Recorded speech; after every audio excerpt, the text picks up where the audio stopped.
Okay, so in today's video, we are taking a look at the official Samsung Galaxy Z Fold 4 standing cover with pen, which is of course the official case for the Galaxy Z Fold 4 here with the pen. And I gotta tell you, this thing is good. Let's go ahead and jump in. First things first, I got this case as part of the pre-order that I made with Samsung when I was buying this phone here, and as you can see, it's actually in a standalone box, so it's completely separate. If you wanted to purchase this on its own, it would run you $90 or $89.99, which is the current price. Now, had you pre-ordered like I did and like many people did, then you probably had this included for free. It is of course the case, and it does come with the Samsung S Pen that is supported by the Samsung Galaxy Z Fold 4 here. Now, as we are reviewing this case here, let's talk about what you should be expecting if you go ahead and buy one of these, or if you bought it and you just haven't opened it yet. So let's talk about what comes in this box. You are going to get the actual case, and we're going to do a breakdown of that in just a moment. The case right there, you will get the S Pen, the Samsung S Pen compatible, or that is supported by the Galaxy Z Fold there, and that S Pen also comes with a detachable pocket. As you can see here, you slide it and pop it in, or snap that in, and you can snap it off. Now, the reason you are able to snap that on and snap it off is because you can snap this second part on and off, which would be the stand. So if you were watching something, you could just remove that leg out and just put it on this flat surface like so, and you'll be good, and that would be your stand. And the last thing included in this box, of course, would be these extra nibs, right, for the Samsung S Pen. Now, I haven't seen this in a little while. At least the newer generation of tablets, they don't come with the nibs anymore. They used to, the old ones, but whether you're buying the Samsung Galaxy Tab S8, the S8 Plus, S8 Ultra, S7, no nibs. But here you get, I think, 3 or 4 of them. I believe 3 nibs. So that's just to replace the nibs for this one. But anyway, now that we got that out of the way, let's go ahead and talk about this case.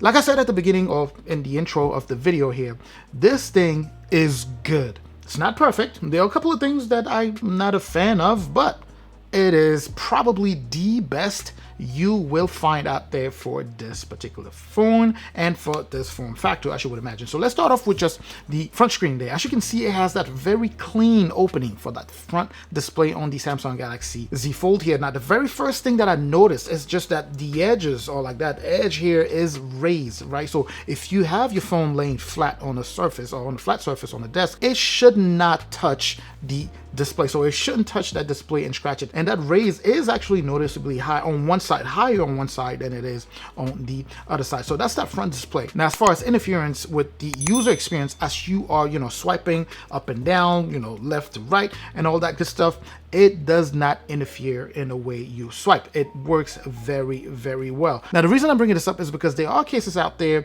that make it hard for you to click for things, click things that are near that edge. But here, there's no issue doing that. You can click up, down, left to right, all over that display. You still have full access to that full display, and that's the front part. Now, let's go ahead to the back part. As you can see here, you have that cutout, very clean cutout for the camera. It's cut laser accurate, as you would imagine here, made by Samsung, obviously. So a very clean look as you look at that back there. As I mentioned earlier, you have these parts right here that you can snap on and off.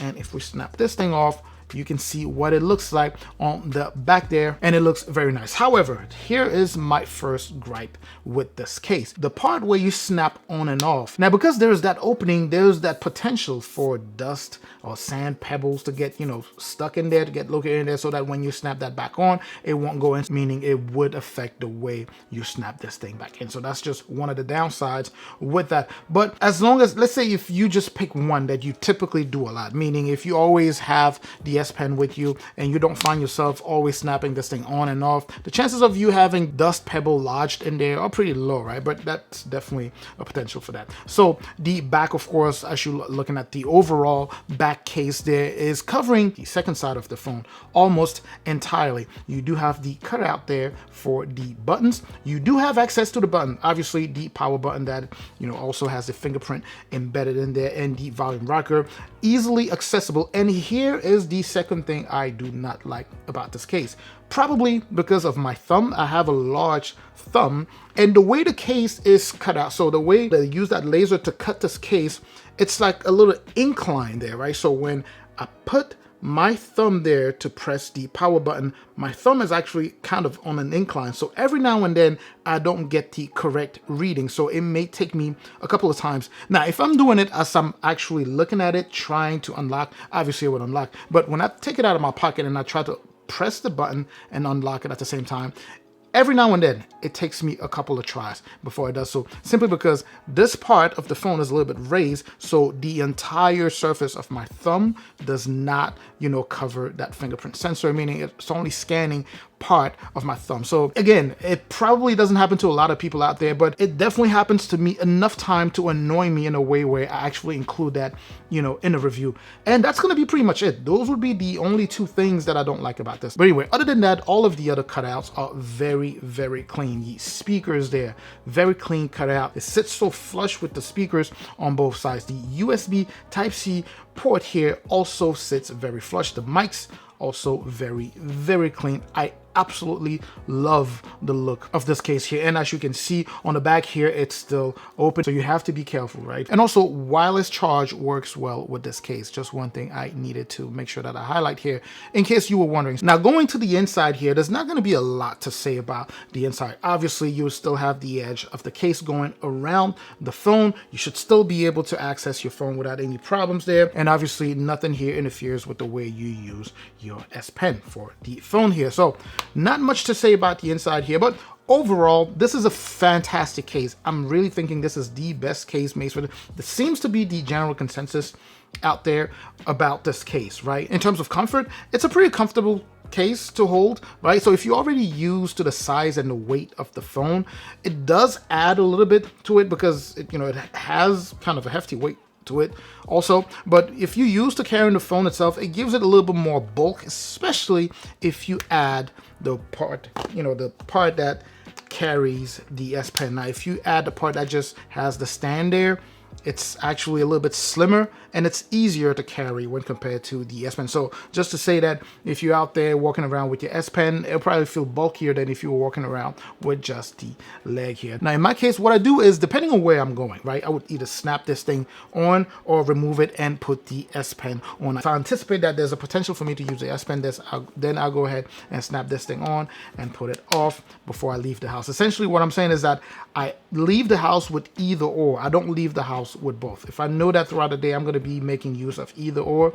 I just take whatever I'm going to use and I just keep it at that. Now, there isn't much else I can say about this case here. All I can tell you that it's a very, very good case. I absolutely love it. Now, remember, I had the Samsung Galaxy Z Fold4, and I actually had a couple of cases and they were just kind of meh. This one definitely feels right, and it was made specifically by the same manufacturer who made this phone, right? So it's just perfect for it. So if you're in the market for this, if you already have the phone, and let's say you are considering other cases out there, I'd say, give this one a chance if you can, right? I'm going to put the link in the description there if you're interested. Now, for those of you who are currently out there considering buying the Galaxy Z Fold4, I'm also going to leave that link in the description. That's going to take you to Samsung for you to see what deals they have. Even now, I believe they still have deals running on the Z Fold4 as they're trying to move units out there. Now, these deals are not going to be the same ones as the ones that we had access to when we pre-ordered, but they are definitely excellent deals.